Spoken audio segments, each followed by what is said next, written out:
Bonjour à tous, aujourd'hui je vous propose de décortiquer l'offre de la Model Y en location avec option d'achat.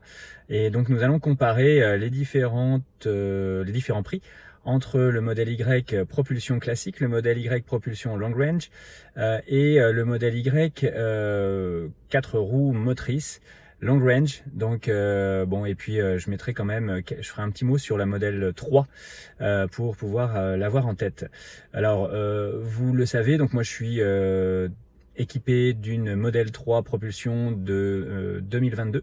On est à bord de ce véhicule et je suis en location avec option d'achat parce que pour moi, en fait, je ne considère pas que l'achat soit une bonne option parce que les véhicules électriques évoluent très très rapidement et au bout de 3 ans, eh bien la valeur de revente d'un véhicule électrique est tout à fait incertaine et on le voit bien, j'ai beaucoup de gens autour de moi qui s'en mordent un petit peu les doigts ou même qui ont pris des crédits tout simplement sur même du long terme et qui s'en mordent vraiment les doigts parce que les véhicules ont beaucoup évolué là en quelques années, que ce soit au niveau des batteries, donc au niveau de la chimie des batteries, au niveau des options intérieures et surtout au niveau de l'autonomie.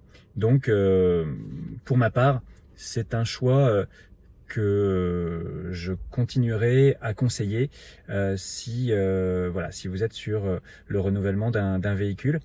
Voilà, puis aussi, je pense que pour ceux qui sont équipés d'un thermique et puis qui hésitent encore un peu à franchir le pas, ça peut être aussi une bonne méthode de passer par de la LLD ou de la LOA, parce que justement, au bout d'un certain nombre de mois ou d'années, vous n'êtes voilà, vous rendez votre véhicule, basta, vous avez maîtrisé votre budget mensuel, et puis si vous voulez revenir sur du thermique éventuellement parce que ça correspond plus à vos usages, vous revenez sur du thermique.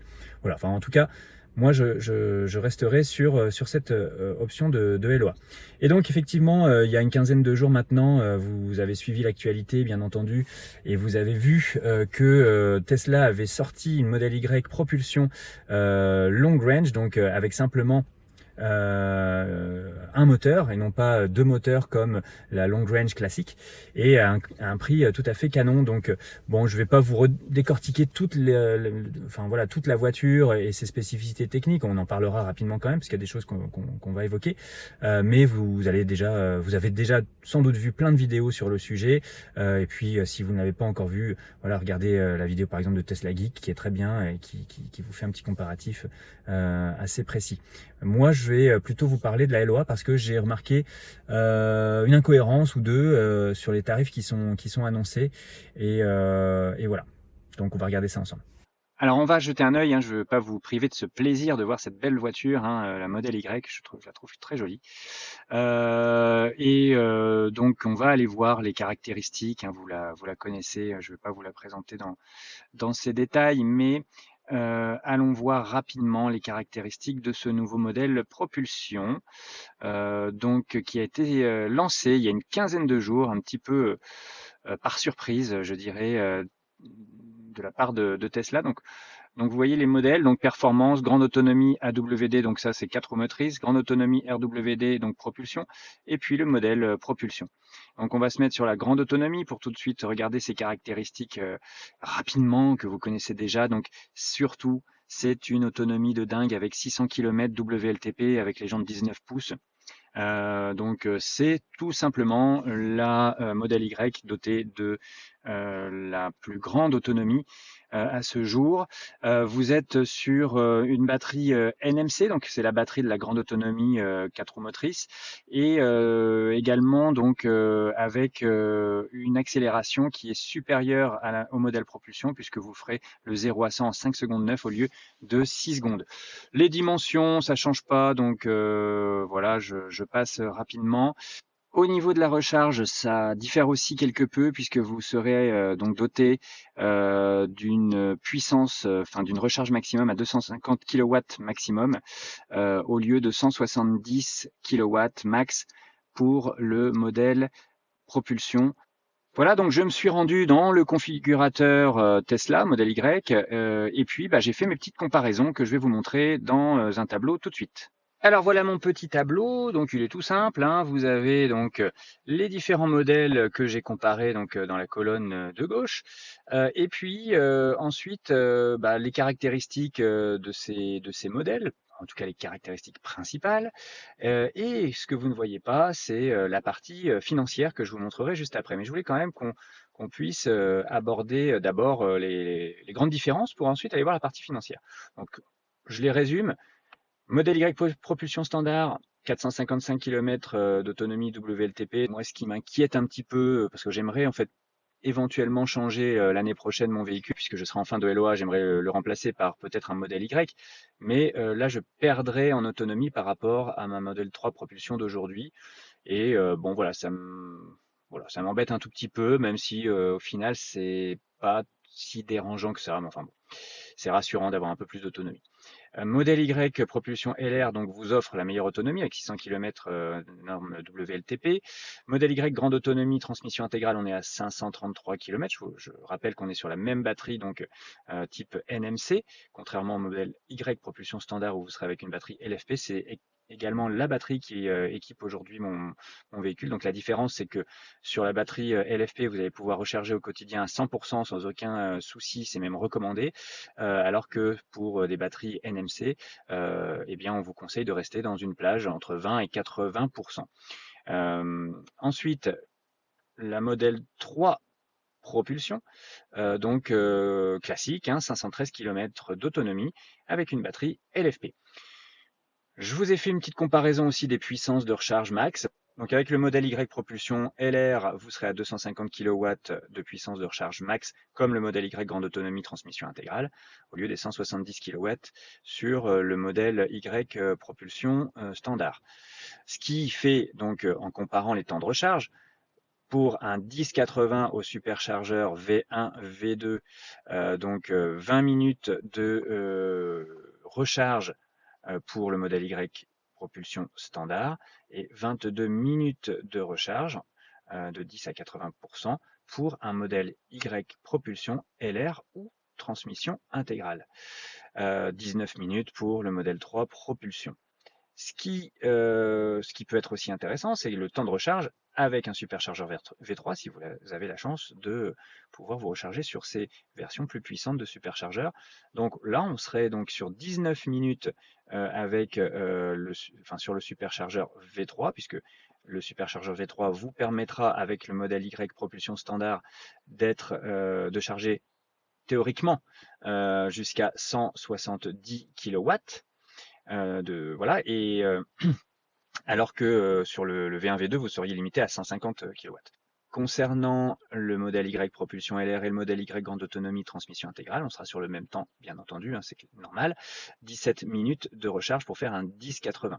À 80%, on serait donc à 364 km pour le modèle Y propulsion standard, 426 km pour le modèle Y grande autonomie transmission intégrale et 480 km pour le modèle Y propulsion LR. Un net avantage au modèle Y propulsion LR, puisque même à 80%, vous seriez donc à 480 km, alors que, et j'ai fait le calcul, si vous rechargiez sur un superchargeur à 90% avec votre modèle Y propulsion standard, vous seriez sur 409 km. Pourquoi j'ai choisi 90%? Parce qu'on ne va jamais à 100% sur un superchargeur, étant donné la courbe de recharge. Même si les batteries LFP ont une bonne courbe de recharge et maintiennent très longtemps la puissance max, vous n'allez sans doute jamais ou très rarement charger à plus de 90% sur un superchargeur, parce que les derniers 10% seront beaucoup plus longs à recharger. Donc,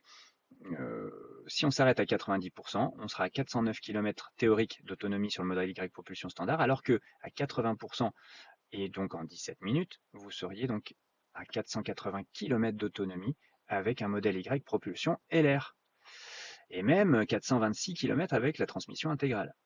Donc, là, il n'y a pas photo, je dirais, pour moi. Pour ce qui est de la modèle 3 propulsion, bon, vous seriez donc à 80% à 410 km d'autonomie, ce qui équivaut à une charge de 19 ou 18 minutes, et à 461 km d'autonomie si vous êtes à 90%. Là, on peut comparer entre le Y propulsion LR et cette modèle 3 propulsion, vous auriez à peu près la même chose. Voilà, ça me paraissait intéressant de faire ce point de comparaison des différents temps de recharge et des autonomies que vous pourrez atteindre à 80 ou 90% pour avoir tous les éléments en tête au niveau de la comparaison. Voyons maintenant ce que ça donne en termes de prix. Alors, vous le savez, donc la modèle Y propulsion long range qui est sortie il y a une quinzaine de jours est à un tarif canon de 46 990 €, soit 2 000 € simplement de plus que le modèle Y propulsion standard. C'est sans doute parce que à un moment donné, il y aura une nouvelle version de la modèle Y et donc Tesla fait un petit peu comme pour le modèle 3, à savoir qu'ils avaient sorti une version long range comme ça un peu avant le passage vers Highland pour éviter que les ventes ne s'effritent parce que les gens vont peut-être avoir tendance à attendre. Donc là, c'est un modèle qui est plutôt canon, bien positionné en termes de prix, avec une autonomie vraiment intéressante. Si vous passez sur la grande autonomie transmission intégrale, vous êtes à 51 990 €. Elle ne bénéficie pas du bonus Eco. Et le modèle 3 propulsion, donc à 39 990 € avec bien entendu le bonus que vous pourrez percevoir. En termes de loyer, donc je me suis basé, comme vous l'avez vu sur mon tableau, avec un apport de 7 000 €, donc qui inclut, quand il est possible, le bonus écologique de 4 000 et sur une LOA donc pour 20 000 km annuels. Ça nous donne quoi tout ça? En termes de loyer mensuel, c'est là où je vais avoir quand même quelques questionnements. On se rend compte donc sur 36 mois, vous êtes à 474 € par mois sur le modèle Y propulsion standard et vous passez donc à 614 € par mois sur le modèle Y propulsion. Et ce qui est bizarre, c'est que vous êtes à 581 € par mois avec le modèle Y grande autonomie transmission intégrale. Alors que on est sur la même durée, 36 mois, et avec un modèle qui affiche un tarif initial supérieur, donc 51 990 €. Ça n'est absolument pas dû au fait de voilà, la non-perception du bonus écologique sur le modèle Y grande autonomie transmission intégrale, puisque j'ai pris le même apport. J'ai pris 7 000 € d'apport. Donc c'est pas du tout lié à ça. La seule explication que j'entrevois, parce qu'en fait, vous savez comment est constitué donc un tarif de LOA, comment il est fabriqué ce tarif. Il est par rapport au prix de base du véhicule, il est par rapport à une durée et il est par rapport à une couverture de la perte financière que le constructeur là en l'occurrence estime faire à la restitution du véhicule et que lui donc va vouloir couvrir. Donc je me dis, est-ce que puisqu'en fait les paramètres qui évoluent, donc c'est 2 000 € simplement, c'est simplement 2 000 € au niveau du prix de base, donc c'est pas énorme. Est-ce que cette évolution n'est pas du tout simplement au fait que Tesla anticipe sur 36 mois, au bout de 36 mois, une valeur résiduelle du véhicule, donc une valeur de revente inférieure pour le modèle Y propulsion LR par rapport à celle du modèle grande autonomie transmission intégrale, puisqu'il y a quand même une belle petite différence. Si on passe sur une durée de 60 mois, vous remarquez que contrairement à ce qu'on voit pour le modèle Y propulsion standard et contrairement à ce qu'on voit pour le modèle Y grande autonomie transmission intégrale, pour lesquels donc les tarifs sur 60 mois évoluent, donc sont un peu supérieurs au loyer mensuel que vous allez payer sur 36 mois, notamment justement pour couvrir cette perte liée donc à la dépréciation du véhicule. Et bien là, c'est l'inverse. Sur le modèle Y propulsion LR, vous vous rendez compte que le loyer mensuel est moindre si vous passez sur 60 mois que si vous restez sur 36 mois. Donc c'est assez bizarre finalement. Donc dites-moi ce que vous en pensez, mais moi je trouve que c'est une incongruité. Donc mis à part l'incongruité des tarifs dont on vient de parler, si on compare quand même quand on est en LOA 36 mois, le choix entre le modèle Y propulsion LR et le modèle Y grande autonomie transmission intégrale est pas si automatique que ça. quand on est en LOA en tout cas, puisque eh bien, vous allez être avec un véhicule moins cher si vous êtes sur une LOA 36 mois, mais plus performant, puisque le modèle Y grande autonomie transmission intégrale va encore vous faire gagner une petite seconde hein, sur le 0 à 100. Donc un modèle un petit peu plus nerveux. Avec l'avantage d'être aussi en 4 roues motrices, qui change quand même pas mal au niveau de la conduite et de la stabilité du véhicule, même si le modèle Y propulsion est déjà très très bien ancré sur la route. Hein, j'ai eu l'occasion de l'essayer et ça fonctionne très très bien. Mais bien entendu, une transmission intégrale, c'est encore autre chose. Et donc, vous serez juste avec des autonomies finalement assez proches, puisque à 80%, vous êtes à 480 km d'autonomie pour le modèle Y propulsion LR et à 426 km d'autonomie pour la grande autonomie transmission intégrale. Donc ça se vaut. La différence vraiment la plus importante, ça sera au final quand vous serez sur autoroute peut-être, parce que bon bah là il y a 70 km, il y a près de 70 km de différence. En tout cas, je pense que ça se discute. Si vous recherchez un peu plus de punch et un 4 roues motrices, et que vous êtes sur une LOA 36 mois, et ben l'autonomie de la grande autonomie transmission intégrale est largement est très bonne déjà, et vous aurez donc pour un prix inférieur un véhicule 4 roues motrices et plus puissant. Donc j'aurais tendance à dire que sur 36 mois, si votre budget vous permet d'aller au-delà du modèle Y propulsion standard, peut-être que le modèle Y grande autonomie transmission intégrale est mieux placé. Voilà les amis, donc j'ai beaucoup parlé finalement. Je pense que le choix n'est pas si simple entre le modèle Y transmission intégrale et le modèle Y propulsion. Comme vous l'avez vu, les tarifs ne sont pas si éloignés que ça. Surtout en LOA 36 mois, vous allez être sur un véhicule transmission intégrale moins cher au niveau du loyer que ne l'est le modèle eh bien en propulsion long range. Donc ça se discute parce que vous allez avoir un modèle 4 roues motrices, un modèle un petit peu plus nerveux pour une autonomie déjà très acceptable. Voilà, le choix c'est à vous qu'il revient de le faire. Dites-moi en commentaire ce que vous pensez de tout ça. Et puis on se retrouve pour une prochaine vidéo. Je lance un appel donc aux personnes qui éventuellement travailleraient dans des concessions automobiles en région parisienne. Comme je l'ai dit, je vais remplacer mon véhicule l'année prochaine, donc je commence à étudier le marché. Le modèle Y n'est pas le seul qui pourrait éventuellement m'intéresser. Je ne suis pas marié à Tesla, je ne suis pas un Tesla fan ni un Tesla boy, donc je suis ouvert à toutes les marques, et si mon besoin correspond à une Dacia électrique, ça sera une Dacia électrique. Si c'est une Renault Scénic, ça sera une Renault Scénic. Bref, je n'ai pas de marque favorite et je n'exclus rien. Les chinoises, les européennes, tout ça peut éventuellement m'intéresser à partir du moment où le véhicule répond à mon besoin. Donc je suis preneur, hein, si quelqu'un m'écoute et veut me proposer un essai de véhicule, ça sera avec plaisir. Je serai par contre totalement objectif sur le rendu que je ferai en vidéo de cet essai, hein. Il ne faut pas me demander de masquer la vérité aux internautes. Voilà, je vous laisse. Merci de m'avoir suivi. Plein de commentaires, plein de pouces bleus et des abonnements. Et puis, je vous dis à très bientôt pour une future vidéo. Ciao, salut!